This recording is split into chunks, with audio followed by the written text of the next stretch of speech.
Hello friends, कैसे हैं आप सब? बढ़िया। आशा है आप सभी मस्त होंगे, स्वस्थ होंगे और बहुत बहुत खुश होंगे। फ्रेंड्स, एक बार देवताओं और दानवों में ये बहस छिड़ गई कि दोनों में सर्वश्रेष्ठ कौन है। और बस इसी बात का फैसला करवाने के लिए वे दोनों जा पहुंचे प्रजापति ब्रह्मा जी के पास। ब्रह्मा जी ने उन दोनों ग्रुप के मेंबर्स को बैठाया, उनका आदर सत्कार किया और उस दिन उनको ब्रह्मलोक में वो उनको ठहरने को उनके लिए उचित प्रबंध करवा करके उस दिन उनको विश्राम करने को कहा। दूसरे दिन उन दोनों ग्रुप के मेंबर्स को बुलाया गया और प्रॉपर उनको अच्छे तरीके से बैठा करके उनके लिए भोजन की थालियां परोसी गई। भोजन बहुत ही स्वादिष्ट और अच्छे अच्छे पकवान थे। मतलब उनको देखते ही साथ एकदम मुंह में पानी आ जाए और पूरी थाली, भोजन की पूरी थाली खाली करने का मन करे। इतने बढ़िया बढ़िया भोजन थे वहाँ पे। लेकिन उस समय ब्रह्मा जी ने एक बढ़िया जबरदस्त वहाँ पे अपना एक प्रभाव उत्पन्न किया। उन्होंने क्या किया, देवताओं और दानवों दोनों के ही हाथों की कोहनियों में एक ऐसा प्रभाव उत्पन्न कर दिया जिससे वो मुड़ न सके। अब जैसे हम खाना खा रहे हैं तो कोहनी को तो मुड़ना पड़ता है, क्योंकि कोहनी मुड़ेगी नहीं तो हम खाना खा नहीं पाएंगे। तो उन्होंने ऐसा इफेक्ट वहाँ पे प्रोड्यूस कर दिया कि जैसे ही कोई भोजन का निवाला अपने मुख में प्रवेश कराने जाए तो उसकी कोहनी में दर्द उत्पन्न हो और वो अपनी कोहनी को मोड़ न पाए, यानी उसका निवाला मुख तक न पहुंच सके। उन्होंने ऐसा कुछ वहाँ पे प्रभाव उत्पन्न कर दिया। देवताओं के लिए भी वैसा ही नियम था। ऐसा नहीं है कि इनके लिए ज़्यादा कठिन नियम, उनके लिए सरल नियम, उनके लिए भी वही था। लेकिन उन्होंने क्या किया ये हम थोड़ी देर बाद बात करेंगे। पहले हम दानवों की बात करते हैं। तो जैसे वो भोजन के ग्रास को जैसे वो मुख के करीब ले जाते तो वो मुख तक न पहुंच पाता। मुख को पास ले जाते तब भी उनकी कोहनी में कुछ ऐसा इफेक्ट होता कि वो निवाला दूर ही हो जाता।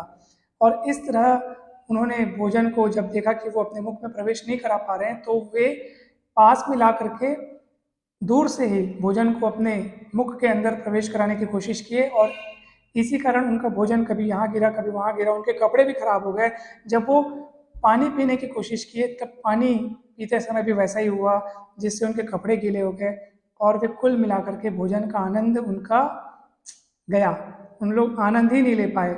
अब देवताओं ने क्या किया, सेम कंडीशन देवताओं के साथ भी थी, यानी ब्रह्मा जी ने उनके कोहनी में भी सेम इफेक्ट ही प्रोड्यूस कर दिया था।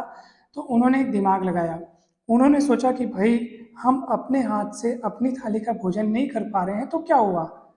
तो उन्होंने दूसरों को भोजन कराना शुरू किया। क्योंकि देखो, हम अगर भोजन का निवाला उठा करके कोहनी को अगर इतना नहीं मोड़ पा रहे हैं कि उस वो भोजन हमारे मुख तक पहुंचे, लेकिन हम इतना तो कर सकते हैं ना कि भोजन उठा करके सामने वाले के मुख में प्रवेश कराएं। उसके लिए कोहनी ज़्यादा मोड़ने की आवश्यकता होती नहीं है। तो सब ने एक दूसरे को खिलाना शुरू किया और इस तरह से सबका पेट भरा। सबने भोजन का आनंद भरपूर लिया। सबने मतलब देवताओं ने, सभी देवताओं ने भोजन का आनंद बहुत अच्छे से लिया, क्योंकि वो खुद भोजन नहीं कर पा रहे थे। कोहनी कोहनी ठीक से प्रॉपरली काम नहीं कर रही थी उनकी। तो वो लोग खुद भोजन नहीं कर पा रहे थे, लेकिन आमने सामने उन लोग एक दूसरे को भोजन करा करके उन लोग भोजन का आनंद भी लिए और उनका पेट भी भरा। और उसके बाद जब ब्रह्मा जी वहाँ पर पहुँचे तो उन्होंने देखा और कहा कि देखो, आप लोगों के प्रश्न का उत्तर तो मिल गया, पता चल गया कि कौन सर्वश्रेष्ठ है। फिर उन्होंने बारी बारी से कहा, पहले दानवों से कहा कि देखो, जब आप लोग भोजन करने बैठे तो आपने केवल अपने बारे में सोचा। आपने आपको केवल ये उसी समय ये माइंड में आ रहा था उस समय कि हाँ भाई, हमारे पास एक थाली है, उसमें एक भोजन है और ये हमें करना है। और अगर वो नहीं कर पा रहे हैं तो आप लोग परेशान हुए और उसी चक्कर में आपने अपना कपड़ा भी खराब कर लिया, पानी से भी पूरा कपड़ा गीला कर लिया। आप लोगों ने ये नहीं सोचा कि अगर हम इसे नहीं खा पा रहे तो हम दूसरों को खिला दें। अगर आप लोग ये दिमाग लगाते तो अभी देवताओं की तरह ही आप लोग भी भोजन का आनंद बहुत अच्छे से ले पाते। आप लोगों के भी पेट बहुत बढ़िया भर गए होते। देवताओं ने ऐसा सोचा कि अगर हम उस भोजन को खुद नहीं खा पा रहे तो क्यों ना हम एक दूसरे को खिलाएं। जब हम खुद से हटकर दूसरों के बारे में सोचते हैं तो अपने ही आप हमारे लिए अच्छा होता ही है। ये प्रकृति का अटूट नियम है दोस्तों। हमेशा हम केवल आत्म केंद्रित होकर सिर्फ खुद के लिए सोचेंगे, सिर्फ खुद के भले के लिए सोचेंगे ना, तो हमारा भी वही हाल होगा जो कि दानवों का हुआ। हम और ये होता ही है, हम इतने आत्म केंद्रित हैं कि हर कार्य, हर बात सिर्फ अपने मतलब के लिए। हम लोग सोचते हैं कि हाँ, इस कार्य में मेरा क्या मतलब है या क्या फ़ायदा है। अगर वो है तो ओके है, नहीं तो हम उस बात के बारे में बात करना ही पसंद नहीं करते, उस कार्य के बारे में सोचते तक नहीं है।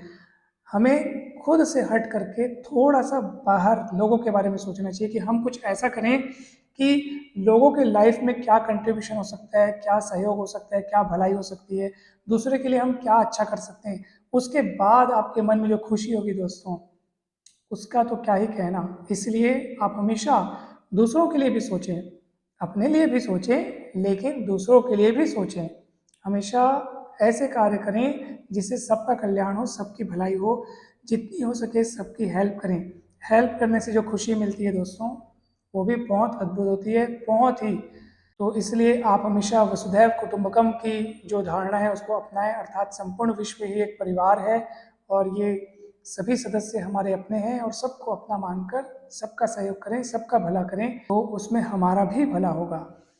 थैंक यू सो मच दोस्तों, आज की वीडियो में इतना ही। हमें आशा है कि ये वीडियो आपको काफ़ी अच्छा लगा होगा। वीडियो अच्छा लगा हो तो लाइक करें, चैनल को सब्सक्राइब करें, वीडियो को शेयर करें। आप सभी का बहुत बहुत धन्यवाद।